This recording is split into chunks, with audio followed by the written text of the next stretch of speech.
1991 marked the end of an era in college football. Both the University of Miami, Florida, and the University of Washington finished undefeated. The Associated Press poll gave the final number 1 ranking to the Miami Hurricane. The Washington Huskies, meanwhile, got the number 1 ranking from United Press International's coaches poll. It was the 9th time that the two polls had split. Notably, this was also the second split decision in a row.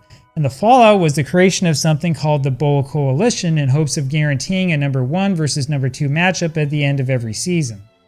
And ultimately, that's where the BCS comes from, and that's also where our modern playoff system comes from. Everybody cares about which team is the winner at the end of the season, right? But have you ever wondered why we have those polling systems to begin with? The concept of a college football championship is as old as the sport itself, but you have to understand football's roots first for a lot of this stuff to make sense.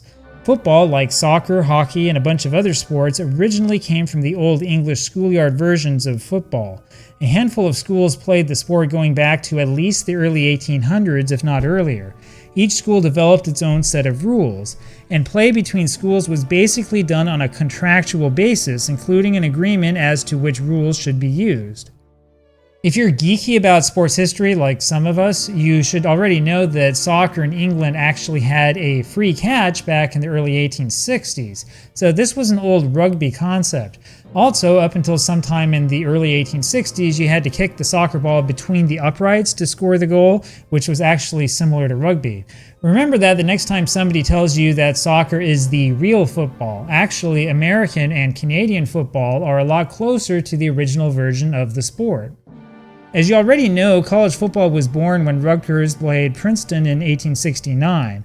However, that game was actually played by the old rugby rules, which stuck. The sport gradually developed and spread through the 1870s, but it wasn't until Walter Camp came along in 1880 that the sport started to look less like rugby and more like what you and I would call football. And you have to remember that there was literally no organization to this sport. There were no leagues, there were no set schedules. Teams would go on tours geographically and would try to set up games as they went from place to place. Nobody had ever heard of a conference, and calling one of these teams the national champion is a laughable historical anachronism. Sure, there were only a handful of teams in the so-called 1880 season, but don't let that fool you. The scoreless Princeton-Yale game that season was hugely controversial. Both teams claimed to be champions of the sport at the end of the season, setting up one of the first major controversies in the sport. Well, you want to know how long ago 1880 was? That's the first year that there was a line of scrimmage in the sport. It's before there was a down system, first down, second down.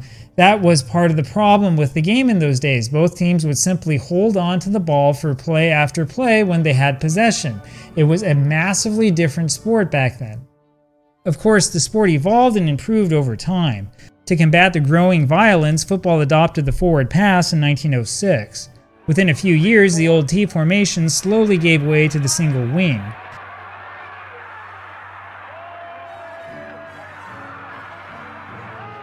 And by World War I, the sport had really turned into a national affair. Now, by this time, the concept of a national champion actually meant something. Unlike 1880, the sport was played in more places than a handful of the famous old Eastern schools. And of course, that meant that numerous teams might go undefeated in any given season, giving each of them an argument for the mythical national championship. Look at the 1914 season, for example.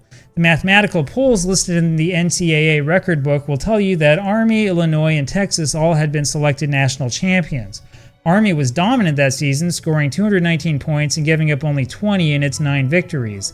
Illinois went 7-0, outscoring its opponents 224-22, and none of Illinois' 7 games were even remotely close. Texas, meanwhile, went 8-0, scoring 358 points and conceding only 21. Then again, some of the Longhorns' opponents were of questionable quality. And all of this looks like it makes sense until you look at the South. The 1914 Auburn Tigers played 9 games, winning 8 and drawing 1. They did not give up a single point all season. Their lone draw was a 0-0 game on the road against Georgia, which was a moral victory for Georgia, to be sure. The Bulldogs held off Auburn with a number of trick plays in what must have been an absolutely incredible game. Auburn then finished off the season by just barely defeating Carlisle 7-0 in Atlanta once again. Now, there is a ranking system somewhere out there that has given Auburn a share of the 1914 national championship after the fact, but there's a problem. The problem is that Tennessee also went undefeated that season. Tennessee went 9-0 with no ties, though it didn't exactly play the hardest teams in the world. And so it's hard to call Auburn the national champion when the team technically didn't even win its own conference. Well, things were a lot different in those days. So as you can see from these schedules, the fact that teams were in the same conference did not mean that they would play against each other. In fact, back then it was the teams that would make out their own schedules, not the conferences. And just so you know, there were huge crowds back in those days. Check out this picture of this crowd of 71,000 for the Yale-Harvard game in 1914.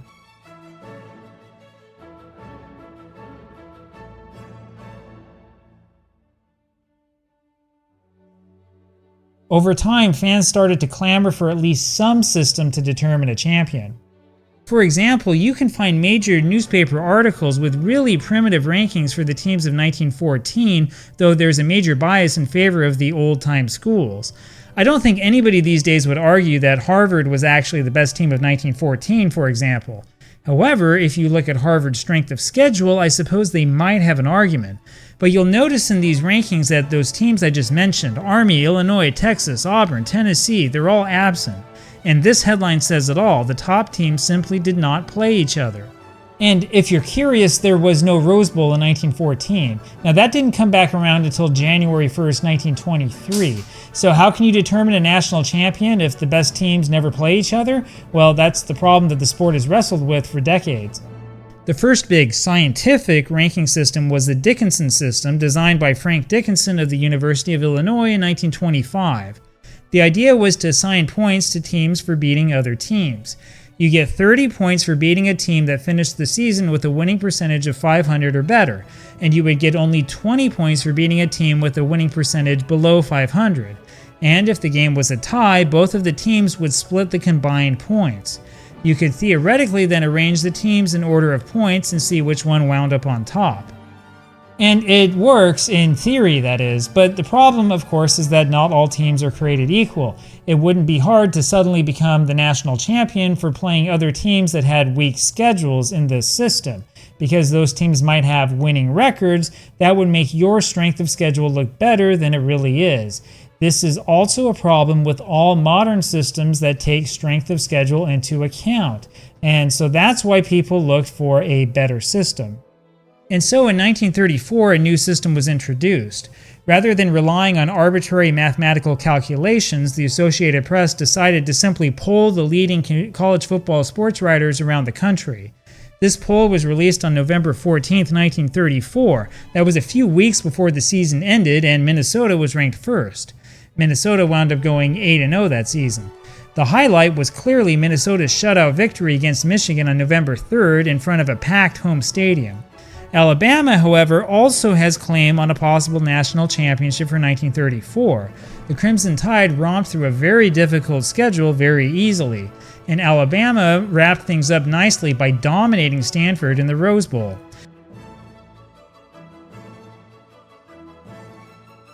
Stanford had been ranked either second or third in that AP poll, depending on which newspaper article you believe, and I'm not even making that up. Stanford probably wasn't as good as its reputation, especially with the 7-7 tie at home against Santa Clara.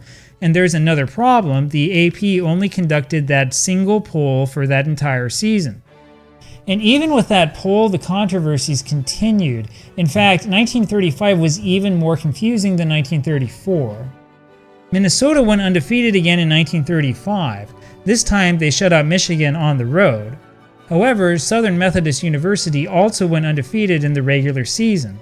It earned an invitation to the Rose Bowl, where it lost to Stanford by a slim 7-0 margin. And Princeton, that traditional powerhouse, also went undefeated in the regular season.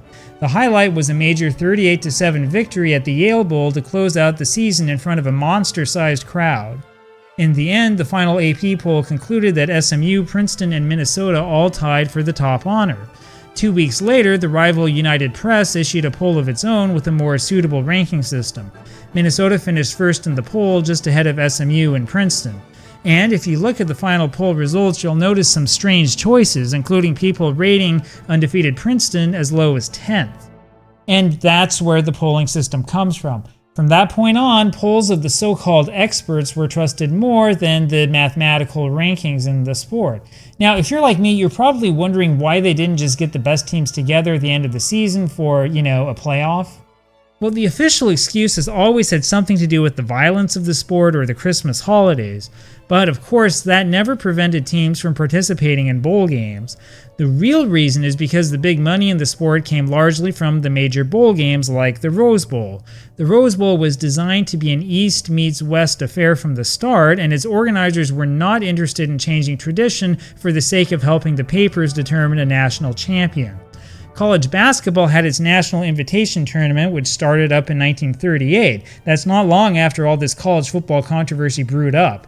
Of course, it wasn't until the late 1950s that the NCAA tournament in basketball became more significant.